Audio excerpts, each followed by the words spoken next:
Hey everyone, welcome to Buzzing About Romance, a quick shot of romance. I am Becky, and joining me for this episode is Lindsey. Hey Lindsey. Hey. So on this episode of A Quick Shot of Romance, Lindsey and I are going to review Ethan by Samantha Whiskey.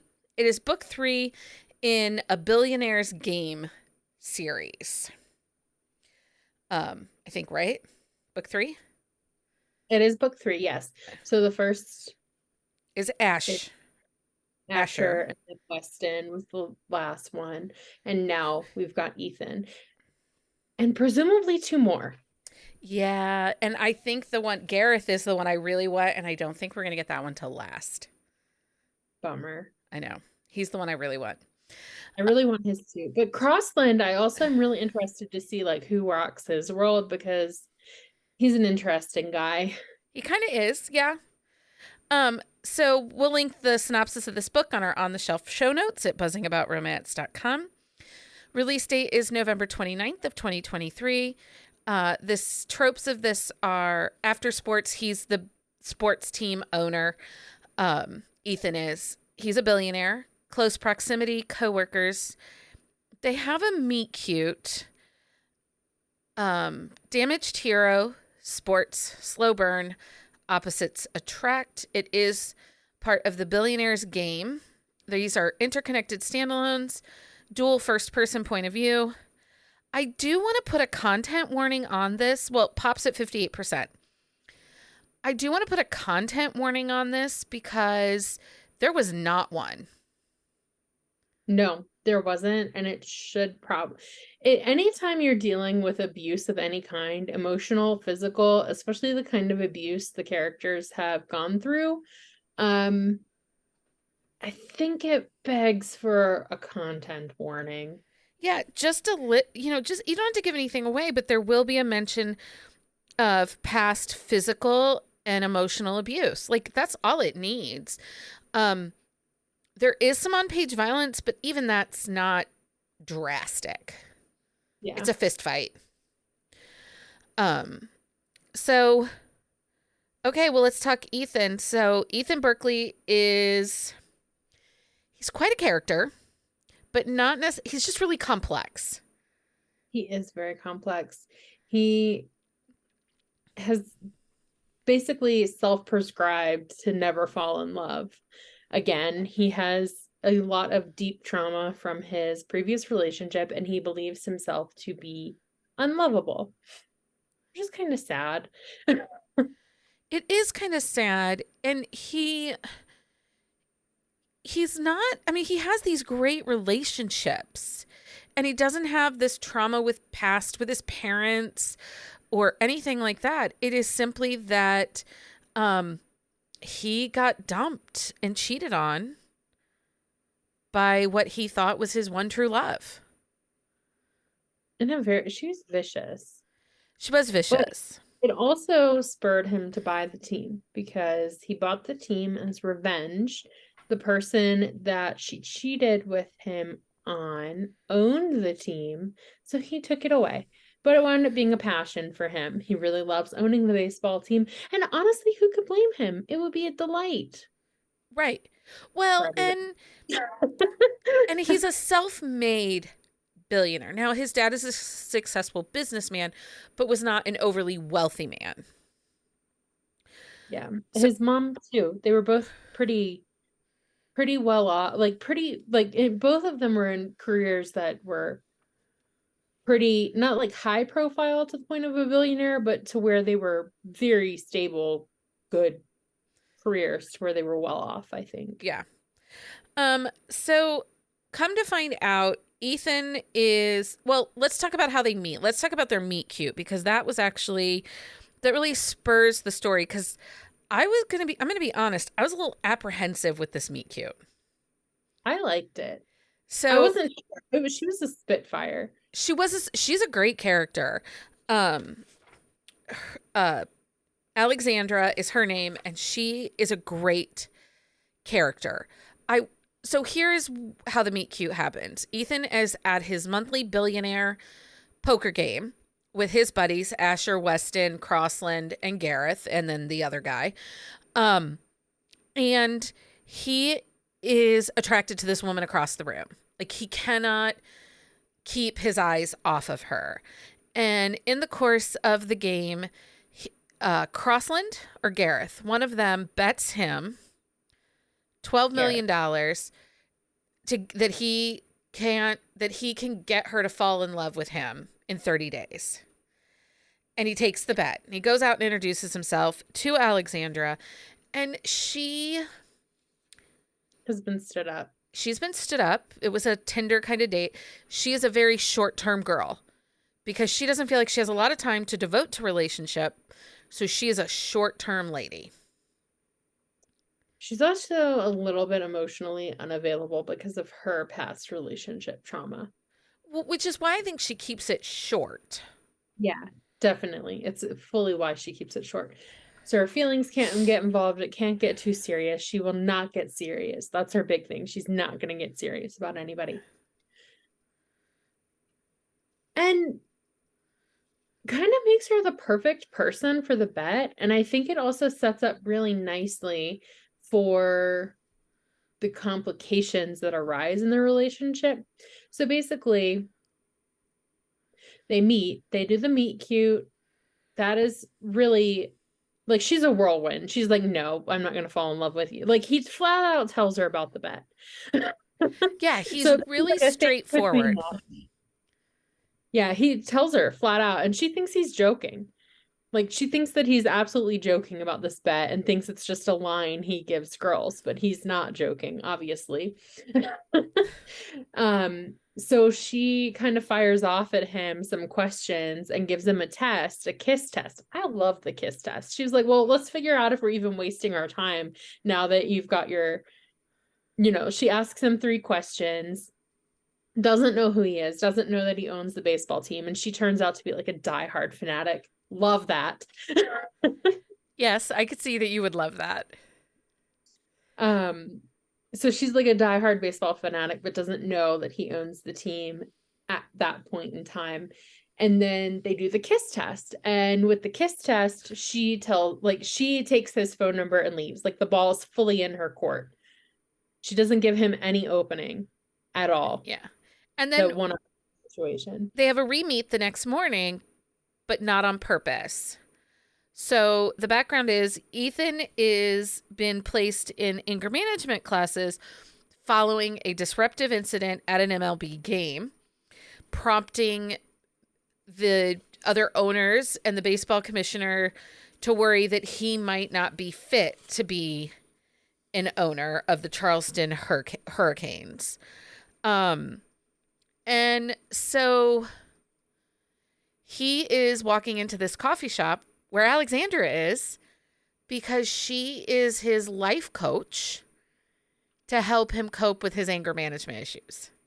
Yeah, and that's where the slow burn comes into play, because she gives him the opportunity to find someone else as the coach and to continue pursuing a relationship, and he doesn't take it. He fully commits to pursuing the life coach path with her because she's the best, and he insists that he needs the best, even though, like, he doesn't really have a lot of confidence in himself. Like, especially when it comes to this, he doesn't really believe that he's fixable. But he knows that he needs the best because he's not willing to take any chances around losing the team. Yeah. So it sets up for the slow burn there, because I don't think it would have been quite as slow of a burn if there hadn't been that element. I agree with that. And I do think that it made sense for it to be a slow burn. I was not mad about the slow burn.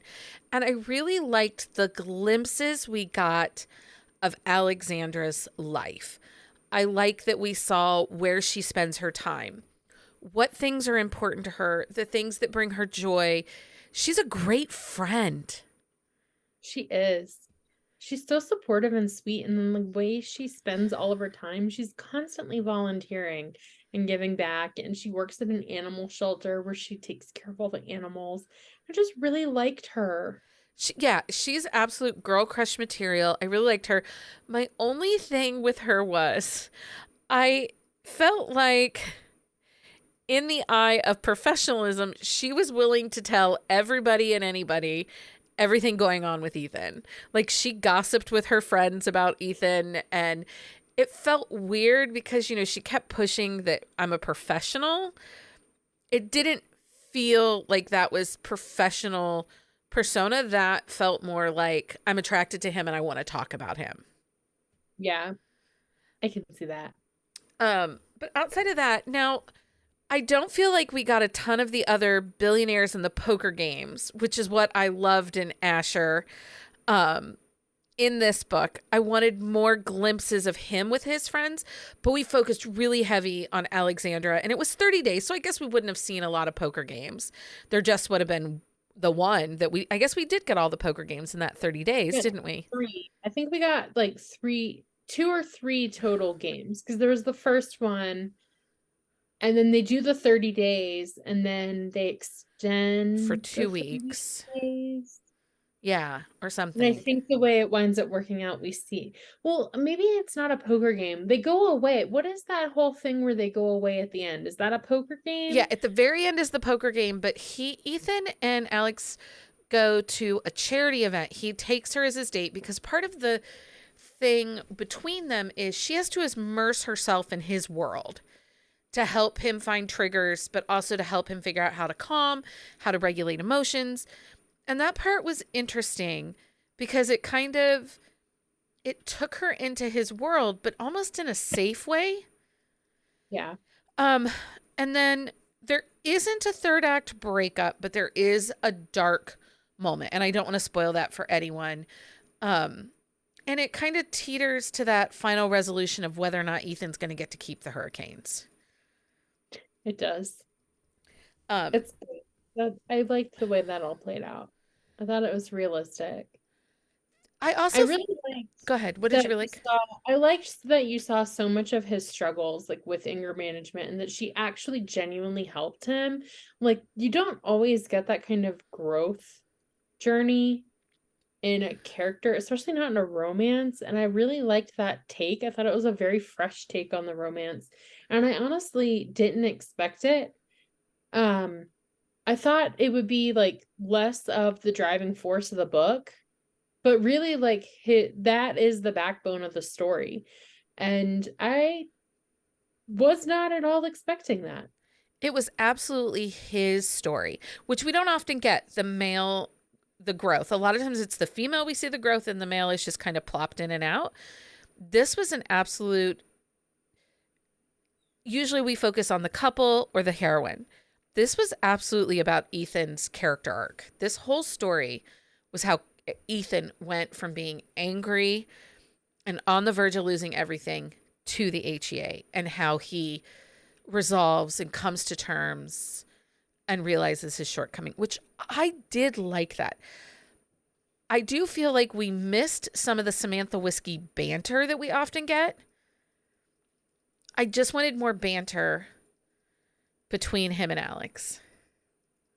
There was also the component like where they address like it's very rare that they paint like usually the billionaires they're always like, oh, I'm so busy I don't have time to be lonely, but like Ethan is not like that. He talks openly about how lonely his life is and like how he lives for the poker games and he wants companionship, and he like she winds up helping him grow beyond just his anger issues because he's really dealing with a lot of complex emotions. And I don't I do love the banter between characters, but I think with this particular story arc, I don't know how that would have fit. Yeah. Especially because like so much of their time spent together was supposed to be in the professional context. And like realistically the relationship part, even though they were pursuing a relationship as well, like they had very strong boundaries around the professional aspect of their relationship, and like a lot of the time they were spending together that wasn't physical was for the purpose of the professional relationship. Yeah. So that's also a really interesting dynamic. It really was. I really did enjoy the book. It was a quick read. And I'm super excited to see who's next. I think we're getting Crossland next. Um, And then, of course, I'm desperate for Gareth's book. Like, desperate. Yeah. I don't know. Maybe she'll surprise us and his will be next, because there was a lot of cookie crumbs for that. And sometimes, like with canon, they gave you cookie crumbs and then they kind of dropped the story before the end.